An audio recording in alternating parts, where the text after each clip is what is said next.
आप लोग कथा में श्रवण करे हैं पूर्व में, हनुमान गतिमान रतिमान मतिमान वर्तिमान, ऐसे हनुमान जी के कई भाई हुए, कई भाई हनुमान जी के हुए। और हमने पहले भी कहा है, जिसकी फैक्ट्री ना चलती हो, बहुत दुकान ना चलती हो, तो हनुमान जी के पांव का थोड़ा सा सिंदूर लेकर, यदि उस सिंदूर को किसी भी फैक्ट्री या दुकान में हनुमान जी के छोटे भाई गतिमान के नाम से अगर एक बिंदी भी सिंदूर की रख दी जाती है, तो वो दुकान और फैक्ट्री भी झड़के से चलना प्रारंभ हो जाती है। गतिमान हनुमान जी के छोटे भाई, एक हनुमान जी के छोटे भाई हैं मतिमान। जब व्यक्ति डिप्रेशन में जाता है, एकाग्र चित्त नहीं रह पाता है,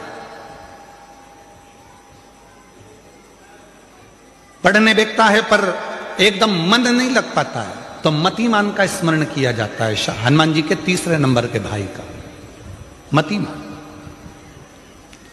और कहते हैं एक दुर्वा यदि मतिमान के नाम से शंकर भगवान की शिवलिंग पर चढ़ा दी जाए और उसी दुर्वा को वापिस लेकर आया जाए, अंधेरा होने से पहले, सूर्य अस्त होने के पहले, शाम के प्रदोष के पहले यदि उस दुर्वा को उस व्यक्ति को चबा चबा कर खिला दो, तो डिप्रेस हो रहा है, डिप्रेशन में है, चिंता में है, टेंशन में है और उसका विवेक काम नहीं कर रहा, बुद्धि स्थिर नहीं हो पा रही है या पढ़ने में मन नहीं लग पा रहा है, तो उसको आप एक दुर्वा मतिमान, हनुमान जी के तीसरे नंबर के भाई मतिमान के नाम से अगर खिला देते हैं, तो उसकी बुद्धि केंद्रित होना प्रारंभ हो जाती है और वो डिप्रेस से हटना प्रारंभ हो जाता है, मन स्थिर होने लगता है। मतिमान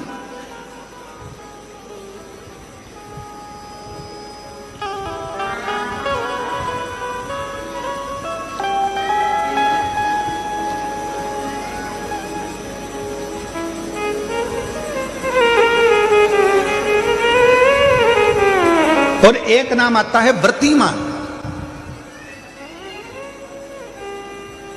इसका प्रैक्टिकल तुम अभी यहीं से कर लेना, ठीक है? चलते चलते मालूम पड़े तुम्हारी पार्किंग यहां से आधा किलोमीटर दूर है, ठीक है? अरे बोलो तो जम के, आधा किलोमीटर दूर तुम्हारी पार्किंग है और तुम्हारी उम्र लगभग बहुत हो गई, मालूम पड़े तुम थोड़े वृद्ध हो गए हो और तुम्हारा घुटना दुख रहा है, तुम्हारी कमर दुख रही है, चलते चलते बड़ी मुश्किल से तुम कथा स्थल तक पहुंचे हो, अब मन में आ रहा है कि मुझे वापस पार्किंग तक जाना है, कैसे जाऊंगी, पाँव तो दुख रहा है। तो एक काम आज चलते चलते करना कि कहीं सीवर वाला महाराज झूठ तो नहीं बोल रहा है, तो प्रैक्टिकल करके जाना। क्या करोगे, यहां से जाते समय आप जब जा रहे हो और आपके शरीर का कोई अंग जब दुख रहा है, तो श्री शिवाय नमस्तुभ्यम कहकर श्री व्रतिमान हनुमान का स्मरण करो। किसका स्मरण करना है? जम के बोलो, व्रतिमान हनुमान।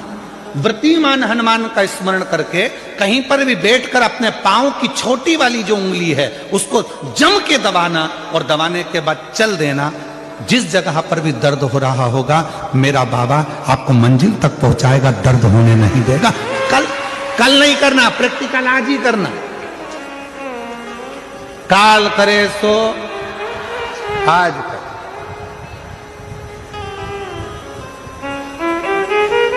व्रतिमान आज करेंगे गुरुजी, 3 महीने में फर्क दिखेगा। तुम तो आज की आज का बताओ ना कि आज की आज में फल कैसे मिले। तुम बिल्कुल तैयारी में बैठो। जाते जाते व्रतिमान हनुमान भगवान श्री शिवाय नमस्तुभ्यम का स्मरण कर कर एक ऊर्जा के साथ, ताजगी के साथ चलते जाओ। शिव थोड़ा बहुत नहीं देते मेरे भगवान, ध्यान दीजिएगा। पंचमुखी हनुमान का एक स्मरण, पंचमुखी हनुमान का एक भाव। महाराज, जैसे बहुत ज्यादा तकलीफ अगर व्यक्ति को हो गई है, बहुत कष्टमय जीवन चल रहा है, हार गए हर जगह से और तकलीफमय जीवन चल रहा है, तो तो पंचमुखी हनुमान का एक शिव महापुराण का और स्कंद पुराण का एक बड़ा सुंदर मंत्र है। उस मंत्र को आप सब एक बार हमारे साथ में बोलें। ओम नमो हनुमते रुद्र अवताराय सर्व शत्रु संहारणाय सर्व रोग हराय सर्व वशीकरणाय रामदूताय स्वाहा। बस इस मंत्र को हाथ में काली तिल लेकर, एक जौ लेकर और गूगल लेकर, थोड़ा सा इसमें गाय का घी डालकर, कंडे को या अग्नि को जलाकर इस मंत्र का 11 बार 21 बार जाप कर कर अपनी कामना कर कर छोड़ दीजिए। कैसा भी रोग हो, बीमारी हो, कष्ट हो, दुख हो, तकलीफ हो, 21 दिन के अंदर वो आनंद आना प्रारंभ कर देता है महाराज। इस मंत्र, स्कंद पुराण का, शिव महापुराण का ये मंत्र मूल पंचमुखी हनुमान सुख देंगे। और एक और चीज याद रखिए महाराज, यदि कोई काम के लिए जा रहे हो, कोई व्यापार के लिए जा रहे हो या नौकरी करने के लिए जा रहे हो और लगी नहीं रही, बहुत तकलीफ पा रहे हो, सर्विस ही नहीं लग रही, बहुत कष्टमय हो गया, तो निवेदन करूंगा 5 पीपल के पत्ते पर बेसन के 5 लड्डू घर में बने हुए, गाय के घी के 5 लड्डू रख लो।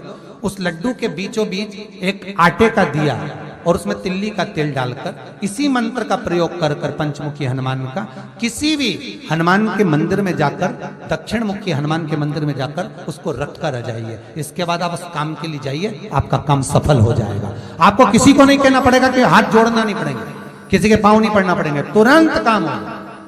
बस इस मंत्र का स्मरण कर कर पंचमुखी हनुमान का भूतेश्वर जो मंत्र है वो सुख देने वाला। अष्ट सिद्धि नव, कौन सी नवनिधि थी वो जो अपन लोग हनुमान चालीसा में, नवनिधि जो हनुमान जी को दी। तो हनुमान जी की पूजन में स्कंद देव ने स्पष्ट कहा ना, सीता जी ने भी तो हनुमान जी से कहा था मैंने तुझे अष्ट सिद्धियां नवनिधियां दी हैं, पर इस नवनिधि को तू एक बार जब स्कंद से मिलेगा तब तेरे को फल की अनुभूति होगी। और जो हनुमान जी को अष्ट सिद्धि नवनिधि दी थी, स्कंद देव ने हनुमान से कहकर इसी नवशिला पर बिठाकर हनुमान जी से कहा था, इस अष्ट सिद्धि नवनिधि को जो तुम्हारा नाम जपेगा, जो स्मरण करेगा, उसको ये फल की प्राप्ति होगी। नवनिधि पहली पद्मनिधि, कौन सी निधि है? पद्मनिधि। ये हमारे हनुमान जी महाराज का केवल दर्शन करने पर पद्मनिधि प्राप्त हो जाती है। अर्थात हनुमान जी के दर्शन से जन्म लेने के बाद हम जिस हनुमान जी का दर्शन करते हैं उसके बाद हमारा एक कुल तर जाता है। उसमें हमको दुख नहीं, भोजन की व्यवस्था नहीं। यहाँ कहते हैं अगर हनुमान जी का दर्शन करा है तो पद्मनिधि जो है वो पद्मनिधि स्वयं भरण पोषण कर देती है, स्वयं भरण पोषण। दूसरा महापद्मनिधि। महापद्मनिधि एक ऐसी निधि है, स्कंद देव दूसरी शिला पर बिठाकर श्री हनुमान जी महाराज को उस दूसरी शिला पर बिठाकर जल का जब आचमन करा रहे हैं तो वो कह रहे हैं स्कंद देव कि ये महापद्मनिधि है। हनुमान ये वो निधि है जिस निधि से व्यक्ति अपने जीवन में दान कर पाता है। दान कब करता है? जब उसके पास में कुछ हो। कुछ नहीं होगा तो वो देगा क्या? अरे बोलो तो। दूसरी महापद्मनिधि को दान, धर्म, सत्कर्म जो दिया जाए वो श्रेष्ठ। होगा तो दो, नहीं होगा तो कौन देगा? महापद्मनिधि ये दूसरे नंबर की निधि है। हनुमान तेरे दर्शन से महापद्मनिधि प्राप्त हो। तीसरी निधि नील निधि। कौन सी निधि है? नील निधि। हनुमान जो तेरा दर्शन करेगा, इस रामेश्वर सेतु पर जो आएगा और इस 9 शिलाओं के दर्शन के रूप में मान लो हनुमान का भी दर्शन कर लेता है तो उसकी 7 पीढ़ी में अगर कोई दान भी नहीं करे तो भी उसको लाभ मिलता ही रहता है। नील निधि तीसरे नंबर, 9 निधि में चौथी निधि है महाराज मुकुंद निधि। कौन सी निधि है? मुकुंद। 5 भाइयों का परिवार है, 4 भाइयों का परिवार है, याद रखना। 5 भाइयों का परिवार, 4 भाइयों का परिवार। माँ बाप को यह नहीं मालूम रहता कि मेरा बेटा कौन सा पूरे घर का संचालन करेगा। किसी माँ बाप को मालूम है कि बड़ा बेटा चलाएगा कि छोटा चलाएगा कि मंजिला चलाएगा कि संजिला चलाएगा, किसी को नहीं मालूम। पर जिसके भाग्य में मुकुंद निधि लिखी होती है घर को वही लेकर चलता है। कौन सी निधि? जम के बोलिए। आप लोगों ने पहले 9 निधियां पढ़ी हैं कि नहीं पढ़ी? हनुमान जी की नहीं पढ़ी ना? हाँ, तो अष्टसिद्धि 9 निधि मालूम होना चाहिए आपको कि आप रोज हनुमान चालीसा में पढ़ते हो अष्टसिद्धि 9 निधि के दाता अजबर जानकी माता। तो बच्चे पूछेंगे माँ ये निधि कौन सी है? तो बताओ उनको कि इसमें एक होती है मुकुंद निधि। कहते हैं कि उस मुकुंद निधि के बल पर घर में 5 लोग हैं, 4 लोग हैं, 3 लोग हैं, 3 बहुएं हैं, 4 बहुएं हैं, 2 बहुएं हैं, किसी एक बहू के भाग्य में लिखा रहता है कि उसको घर में लेकर चलना है, भले उसको यश मिले चाहे नहीं मिले। दुनिया के लोग ताने दें आने तो कुछ भी कहें, पर उसको परिवार लेकर चलना पड़ता है। वो मुकुंद निधि के अंतर्गत आता है। मुकुंद निधि वो मुकुंद निधि है जिसके अनुसार हम अपने परिवार को साथ रखें। फिर अगला वर्णन है 5वें नंबर पर नंद निधि। कौन सी निधि है?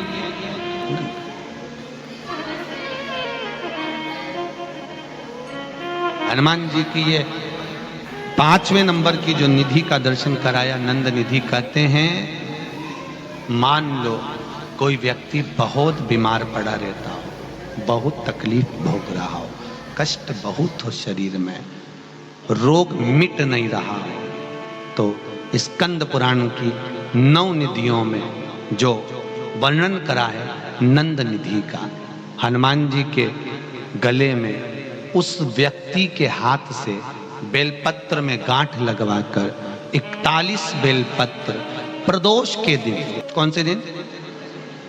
प्रदोष के दिन, अगर हनुमान जी को समर्पित कर दी जाए केवल 2 या 3 बार नंद निधि का स्मरण कर कर समर्पित करी जाए, वो व्यक्ति का रोग धीरे धीरे मिट जाता है, स्वस्थ हो जाता है। नंद निधि। एक बात बहुत ध्यान से रखना, बहुत ध्यान रखिए। नंद निधि बच्चा, बहू, सास, ससुर अगर कोई चिड़चिड़ प्रवृत्ति में है, बहुत घर में क्लेश करते, शांति रखती बनी लक्ष्मी। आज के जमाने में लक्ष्मी तो दी भगवान ने, पर शांति, बाहर रहोगे तो शांति, घर में गए तो वापस से इधर देखो तो बहू का मुंह तबेला जैसा, इधर देखो तो सास का मुंह भगोने जैसा। अब करे तो करे क्या? और बीच में जो फंसा हुआ है बेचारा पति, दोनों के, वो बोले तो बोले क्या, वो भी चुप रहता, वो भी।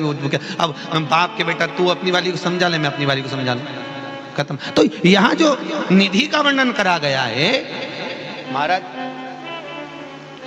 हनुमान जी महाराज के मात्र दर्शन मात्र से, दर्शन मात्र। चूरमा बनाया, चूरमा बनाना याद है? चूरमा है, जानते हो? शक्कर का बनाते, गुड़ का बनाते हैं? शक्कर का बनता काय का है? गुड़ का, ठीक है। हनुमान जी को किसी भी मंदिर में चूरमा क्यों चढ़ता है? आज अपना फाइनल बताइए, आपने जाने दो। चूरमा हनुमान जी को क्यों चढ़ाया जाता है? तो कहा महाराज जी, हनुमान जी को अंतिम, जिस समय माता जानकी ने सारा भोजन परोसा गया, हजारों तरह का भोजन माता जानकी ने परोस दिया, और आप सबको मालूम होगा अयोध्या का राज्य पूरा खाली हो गया, संपूर्ण राज्य, पूरा राज्य। हनुमान जी तो भी भूखे की भूखे, पेट पर हाथ रखकर बोलते हैं मां भूख लगी है। अब एक बात याद रखना, आपका घर पूरा खाली हो जाए तो भरने में थोड़ा टाइम तो लगता है, टाइम लगेगा। तब माता जानकी आटा रखा हुआ था, उसको गुड़ के साथ मलकर, सेक कर, मलकर मकर निधि हनुमान जी महाराज के लिए राम जी ने तुलसी का दल दिया। कौन सी निधि? छठे नंबर की मकर निधि। मकर निधि का स्मरण कर कर तुलसी का दल दिया गया। तुलसी देने का कारण केवल इतना सा था मकर निधि का, हनुमान जब तुलसी का दल पेट में जाएगा, पचेगा, तो हनुमान के शरीर की जो एनर्जी है, ऊर्जा है, जितनी फैलेगी उतनी ही वापिस अयोध्या में सत्ता बढ़ जाएगी, वापिस धन बढ़ जाएगा, संपदा। मकर निधि छठे नंबर पर। आनंद निधि के बाद मकर निधि का नवनिधि। पहली बार चूरमा हनुमान जी को दिया माता जानकी ने, दूसरी बार दिया जनक जी ने, महाराज जनक जी ने भी दिया था, वहां भी मिला था।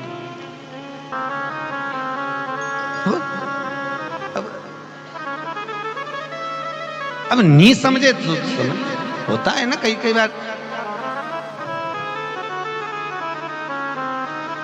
वो एक बार एक अंग्रेज गया तो वो कैमरा लेके वो दीवार पे, गांव में देखा वो दीवार में गाय के गोबर ऐसे थाप दे गोल गोल, तो अंग्रेज फोटो खींच लिया।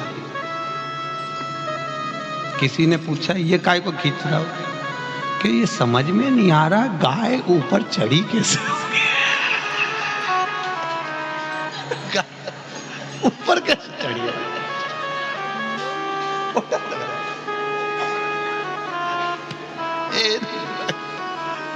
गाय चढ़ी थी।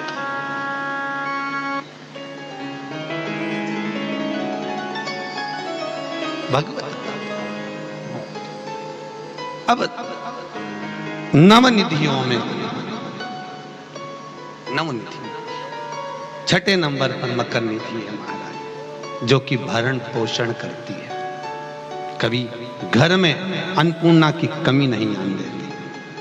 और 7वें नंबर पर है कच्छप निधि। कौन सी निधि है? कच्छप। कच्छप निधि के अंतर्गत मनुष्य की चित्त वृत्ति में आसक्तियों को उत्पन्न करती है। आसक्ति कि मुझे यह काम करना है और इस काम को मुझे आगे बढ़ना है। कच्छप निधि। कच्छप निधि को आप लोग,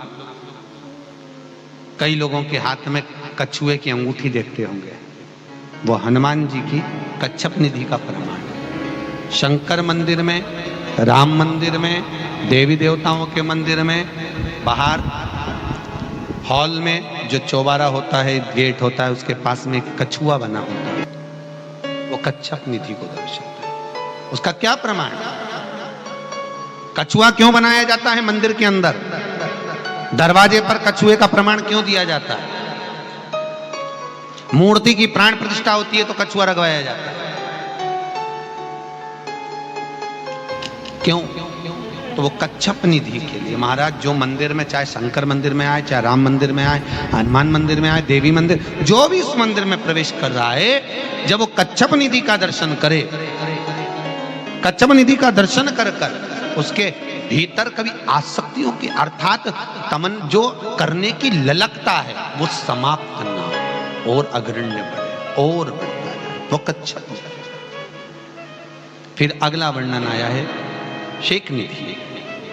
8वें नंबर पर है शेक निधि। शेक निधि, ये शेक निधि हमारे जीवन में हमारी इंद्रियों को परमात्मा की ओर लेकर जाती है। मनुष्य हो, कई लोग कहते हैं हम भगवान को नहीं मानते, कोई कहता है हम परमात्मा को नहीं मानते, मत मानो, पर जीवन में मनुष्य की देह में एक समय ऐसा आता है कि व्यक्ति को परमात्मा को, अरे बोलो तो जम के, मानना व्यक्ति को। अकाल मृत्यु वो मरे जो काम करे चंडाल का, और काल उसका क्या बिगाड़े जो भक्त हो महाकाल का। याद रखना, आपके परिवार वाले आपको अंदर आईसीयू में धकेल कर, आईसीयू में वेंटिलेटर पर रखकर आप बाहर खड़े रहोगे, अंदर डॉक्टर होगा, और डॉक्टर भी जब बाहर निकल जाएगा सिस्टर होगी, सिस्टर भी बाहर निकल जाएगी कंपाउंडर होगा, कंपाउंडर भी बाहर निकल जाएगा। तब उस समय पर आईसीयू में वेंटिलेटर पर कौन होगा? तो स्कंद पुराण कहती है जो तुमने भजन किया है, जो तुमने दान किया, जो स्मरण किया, वो शेख निधि आपके जीवन में आपके सामने खड़ी रहती है, आपको श्वास देने के लिए, आपको श्वास प्रदान करना शेख। और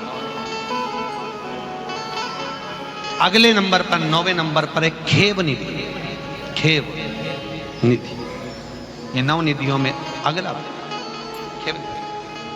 और ये निधि हमारे जीवन में हमारे परिवार को जोड़ कर रखती है। जिसका परिवार टूट रहा हो समझ लेना उसके यहाँ खेव निधि की कमी है। खेव निधि जोड़ने के लिए क्या करा जाता है? उसका केवल एक ही क्रम है, खेव निधि को जोड़ने की। महीने भर में एक बार, पूरे महीने में एक बार कच्चा सूत जानते हो? कच्चा सूत, कच्चे सूत की बाती बनाइए। काय की बाती बनाओ? कच्चे सूत, कच्चे सूत की बाती बनाकर 108 बाती का निर्माण कर कर खेव निधि के भाव से श्री हनुमान जी के मंदिर में लगा दीजिए। आपके बहू बेटे में अगर लड़ाई है, सास बहू में लड़ाई है, भाई भाई में लड़ाई है, कहीं संबंध विच्छेद हो रहे हैं, किसी का तलाक जैसा हो रहा है, तो वो वापस जुड़ने की कतार पर आ जाता है। जोड़ने का जो प्रयास करें आपको लेकर। ये कितनी निधि हो गई? 9। अष्टसिद्धि मालूम है? अरे जल्दी बोलो, नहीं मालूम? लिखना चालू करो वापस। अष्ट सिद्धियां, पहली अणिमा, पहली कौन सी है? अणिमा। दूसरी महिमा, तीसरी गरिमा। अष्ट सिद्धियों में पहली अणिमा, दूसरी महिमा, तीसरी गरिमा।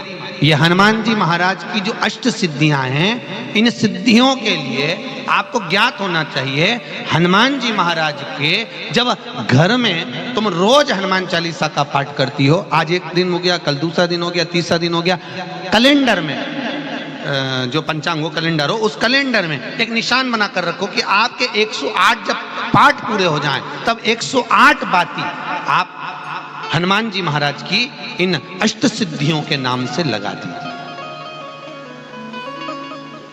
जिंदगी में आपका कभी बाल बांका नहीं हो सकता और आपकी उन्नति को कोई रोक नहीं सकता, यह पक्का है। अष्ट सिद्धियां, नवनिधियां 108 जब हनुमान चालीसा के पाठ हो जाए। और कभी कभी व्यक्ति के जीवन में ऐसा भी होता है कि भाई उसको बहुत तकलीफ आ जाती है कि मेरी दुकान नहीं चल रही, व्यापार नहीं चल रहा, मेरे साथ अच्छा नहीं हो रहा, मेरे को तकलीफ आ गई, शनि बढ़ गया, ये हो गया, ढैया हो गया, 7.5 हो गया, बड़ा तकलीफ, कहीं गिर रहा, कहीं पड़ रहा, तो उस व्यक्ति को 108 पाठ एक साथ कर लेना चाहिए। आज बैठा सुबह से शाम तक में 108 पाठ करके और फिर ये अष्ट सिद्धियों की बाती लगा दे।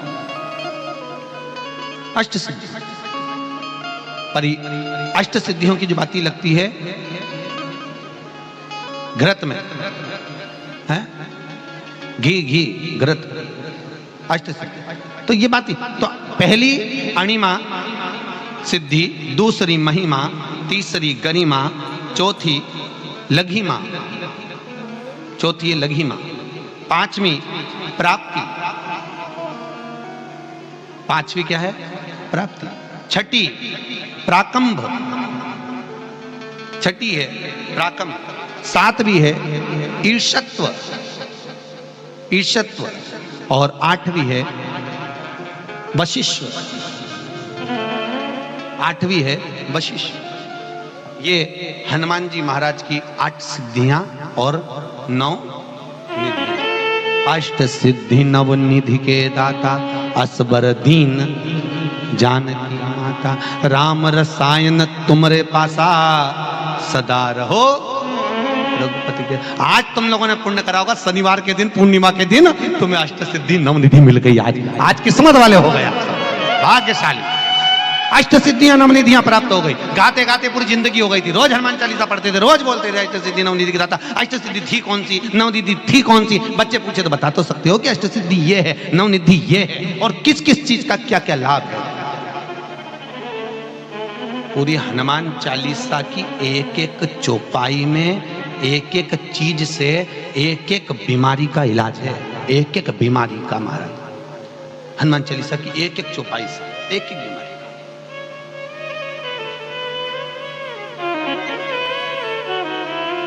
हमारे जीवन को हम चौपाइयों के क्रम से एक एक शब्द का भान करें कि वो उससे हमें प्राप्ति क्या है। अष्ट सिद्धि नवनिधि किस जगह पर स्कंद जी दे रहे हैं? नवनिधियां जहां पर सेतु बंद हुआ, जहां पर सेतु। तो आप रामेश्वर जाएं, पुराने डाकघर के पास में आज भी 9 शिलाएं नवनिधि के लिए स्कंद देव ने वहां विराजमान करी थी।